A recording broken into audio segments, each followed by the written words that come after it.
just before we start the show, I want to take an opportunity to invite you to join me for the Podfluence Weekly newsletter, which is available both on LinkedIn and through the official newsletter channel. Now, if you are on LinkedIn and it's easier for you to follow there, then please just click on the link in the show notes, which will take you straight to Podfluence on LinkedIn, where you can subscribe for free and get weekly updates on Podfluence articles as well as episodes. If you would like to subscribe to the full newsletter where you'll get additional materials and, as my little incentive to you, my pre-podcast guest checklist for you to use when you're appearing on podcast shows so that you can be fully prepared every single time, then please click the link to the official newsletter in the show notes. Hope to see you there. Let's get on with the show. Welcome to Podfluence. In this episode, I'm launching into a 7-part series on something that, well, I wasn't sure if it already existed, so I went and checked out if someone had already created a 7 deadly sins of podcasting list. I didn't find one, so I don't know if anyone had or hadn't, but I decided that it might be worth having a go at coming up with one. When I asked around a little on social media, the response generally came back that yes, probably that would be a good thing, and some people would like to check that out. So I started making it a part of my newsletter and really thought that this is something that I wanted to bring to you in some episodes as well. So this will be a shorter episode, just me by myself talking about the first of my 7 deadly sins of podcasting. What will it be? Find out in just a moment. Welcome to Podfluence, the podcast for business coaches and professional speakers who want to build audience and authority through podcasts. Here's your host, international coach and speaker, John Ball. Well, welcome to the show. When I started making podcasts, I had a philosophy that if I'm having fun and my guest is having fun, surely my audience will be having fun too. I've realized more and more through my podcasting career that this isn't always the case. And for most podcasters and podcast guests, it's actually a huge mistake that ends up costing listeners and following. I've mentioned before in newsletters how often I hear new podcasters telling me about their shows, and they are just recording random conversations about all sorts of things and naming it Real Talk because they're speaking their mind, and then wondering why they don't have Spotify beating down their door with a contract ready to sign after they've released just 5 episodes of their show.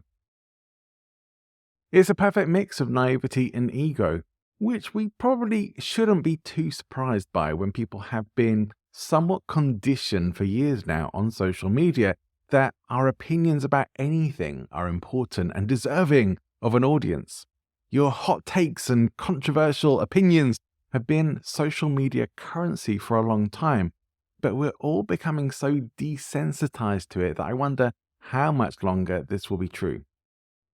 I fear that there is a similar naivety among coaches and speakers who feel that just by going on podcasts as a guest, they will grow their business just by them showing up and doing the thing.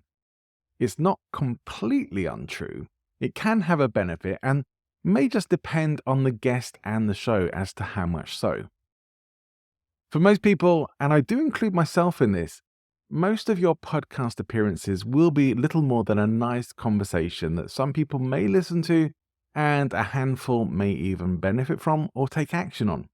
And that's essentially why I decided to relaunch my podcast as Podfluence and to make it all about building influence and impact through podcasts. When I'm considering guests for my own show, I have taken to listening to some of their previous podcast appearances wherever I can, because that's one of the best guides for me as to what kind of guest they will be on my show. Recently, I was checking out a potential guest who looked pretty decent on paper, but I wasn't 100% sure about booking her. I went and listened to some episodes where she'd been a guest on other people's shows, and there were 2 things very clear to me from that experience. One, the interviewers were pretty terrible and quite happy to have their guests do all the work, all the speaking and steering the conversation. 2, the guest was doing all the speaking and steering in the conversation. Also, it just wasn't that interesting, going into so much detail about her personal history, for anyone who doesn't even know who she is. So I politely declined the application. I was discussing this with a friend recently who asked if I felt it would be helpful to offer people feedback as to why they weren't booked. And I said, well, although it would be potentially helpful, it would also be incredibly presumptuous and maybe even somewhat arrogant and offensive to offer unsolicited feedback to someone I don't even know. I've tried offering some beneficial pointers to people before, certainly rather than any critical feedback, and it's rarely well received or applied. I only give that feedback now to people who do specifically ask for it. You really should only have two top aims for your podcast appearances. One should be to entertain your audience, and the other should be to educate your audience. Doing both of these at the same time is not super easy, and there are many techniques that can help you to do it well. However, blabbing on about your personal history might be a nice, pleasant walk down memory lane for you to reminisce, but it leads your listener to instantly know that you're more interested in indulging yourself and your ego than you are in entertaining and helping them. So long, rambling stories from your life may contain some genuine gold, but that gold is getting missed if everyone has to sift through all the silt to find it. Identifying those gold nuggets in your stories before going on shows, removing the silt around them on behalf of your audience, will allow them to shine brightly and for your listener to stay tuned in.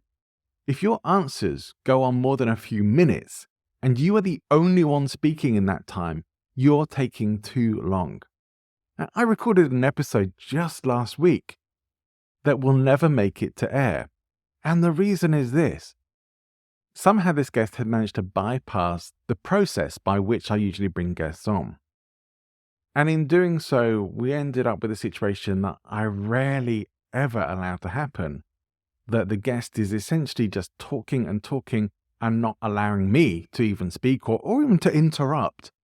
And in those kinds of situations, that is a very clear sign to me of someone who is not a good guest, or certainly not an experienced guest, that they are really just there to talk about their stuff, not even to be questioned about it, and certainly not to have a conversation. They're there to deliver a presentation. That is a really bad way to go on podcasts, and what you'll probably often hear me rallying against if you tune into this show on a more regular basis. As with so many things, brevity is power. Not that you should be giving one word or one sentence answers to everything, but you do want to nutshell things as much as possible. If a 1-hour interview could have been completed in 30 minutes, everyone, including you and the host, is losing that time, and you, more importantly, are losing impact. This may take a while to practice, but it will be absolutely worthwhile to be much more intentional about what you say and how you say it.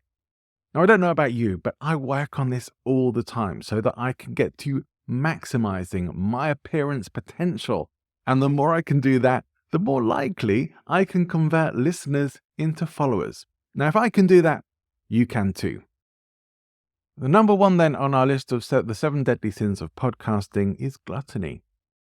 Ego, giving in to that temptation to indulge yourself more than we possibly should, talking too much, oversharing, and perhaps indulging our egos to the degree that we may not be fully paying attention to the best outcome for the interview, for the interviewer and for the listener. So how do we overcome that self-indulgence? Make sure that if you are a podcast guest, that you are listening to your host. And if you are a podcast host, don't ask your guest to do all the work.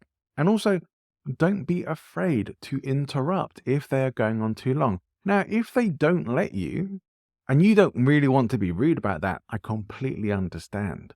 But you're going to end up with one of two situations. Either a show that is going to be unusable, as I ended up with last week, or an episode that you're going to have to edit down so much that it's going to be extra work for you or whoever you are paying to edit your show. Neither of those situations is particularly optimal, and we can do our part in helping to save those situations from happening by doing our best to demonstrate in our media appearances exactly what we're talking about here, being somewhat more brief with our answers, not overindulging ourselves into lengthy stories or personal histories, and having some prepared nuggets of value ready to share with people so that there will be clear takeaways for the listener. Now, is my list the definitive 7 deadly sins of podcasting? No, of course not. This is really my opinions on this, but I hope it's going to be value to you and that you'll want to tune in for 2, 3 to 7 of the list as well. So stay with me for that. The next episode of Podfluence is going to be our holiday special episode, and I really have saved a very special episode for you for that experience, which is an interview that I did with Simon Lancaster. If you have encountered Simon before, my previous episode with Simon has been my most downloaded episode of this show ever.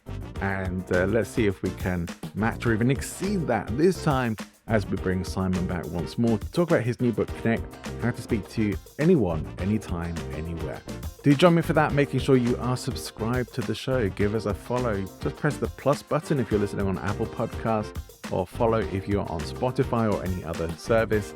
And if you are not already following the Podfluencer weekly newsletters, you can find that through my LinkedIn profile and available on Medium and Beehive as well. I have plenty more great solo episodes and guest episodes coming up for you. The fact that there are now going to be fewer guest episodes means that I am being even more selective in the guests that I do bring to you, with the sole intention of elevating your experience of listening to Podfluence. I hope that's the case for you, and your feedback is certainly very welcome. You can leave me an honest review on Apple Podcasts or on Podchaser, and certainly you're very welcome to get in contact with me through social media channels. I will always do my best to respond as quickly as possible. For now though, wherever you're going, whatever you're doing, have an amazing rest of your day. Go and make great things happen.